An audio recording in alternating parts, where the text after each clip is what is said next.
National Day of Slayer? No. There's no holy cows around here.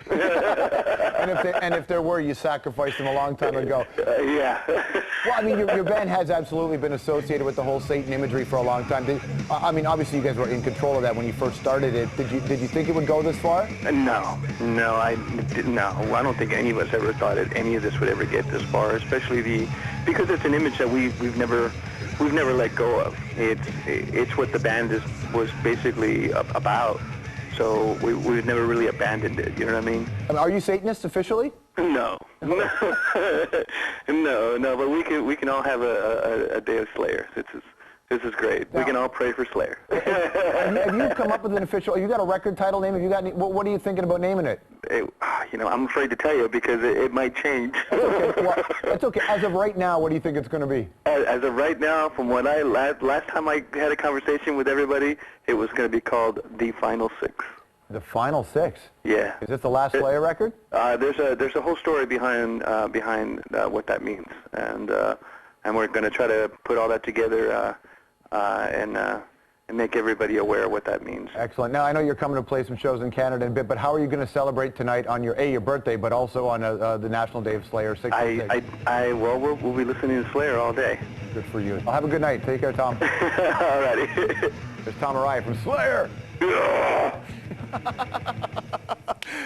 I loved Slayer growing up. I'm not, obviously, take a look at me. Look at these circles under my eyes. I'm not a kid. I'm 33 years old. That band's been around for that long. In '82 when that first record came out. And the idea that, that they motivated me, I loved it. But you know who didn't love it? My mother.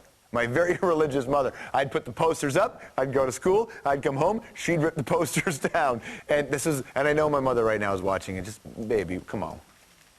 Baby, we're just playing. It's the devil, but we play. My mother called me this morning with a full-on message, reading me the book of Revelation, saying, don't be too funny about this show tonight.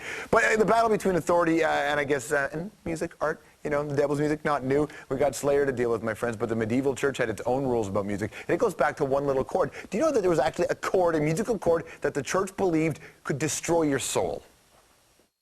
And now, our lovely tritone.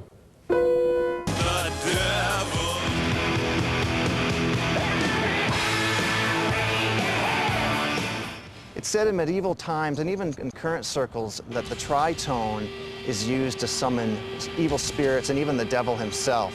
It's a series of 3 notes which scared early Christians because of its reputed powers to not only invoke the devil, but also for the supposed lustful inclination. Music was then considered not separate from the faith. It was an expression, as praying was, of your faith, and it had to be regulated. It had to be rule-oriented. At first it was discouraged, but then it was completely outlawed. The prevailing wisdom of the day said that this chord should be best not applied.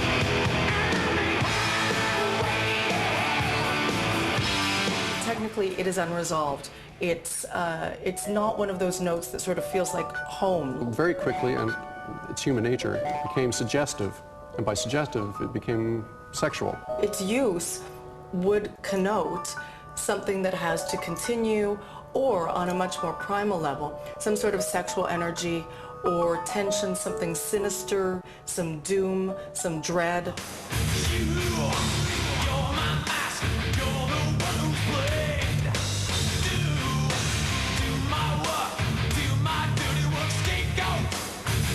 Bands like Metallica, who in the 80s, songs like For Whom the Bell Tolls, and in the 90s with Enter Sandman, both of those songs are very famous heavy metal songs, and they're both based on tritones.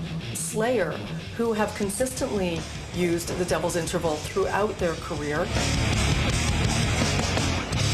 fact, named their 9th album, Diabolus in Musica, right after the chord.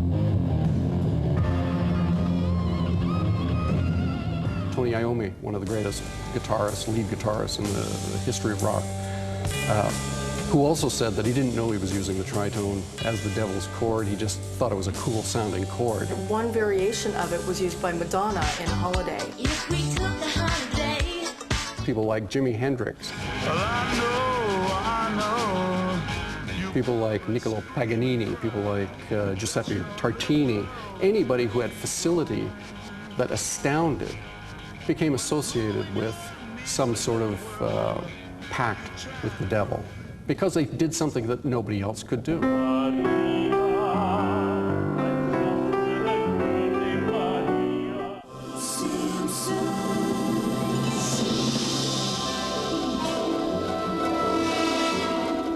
By using it, is that essentially evil and sin? Or to indulge in the use and experience of it, is that sin? I leave as an open question because ultimately that's what the tritone is.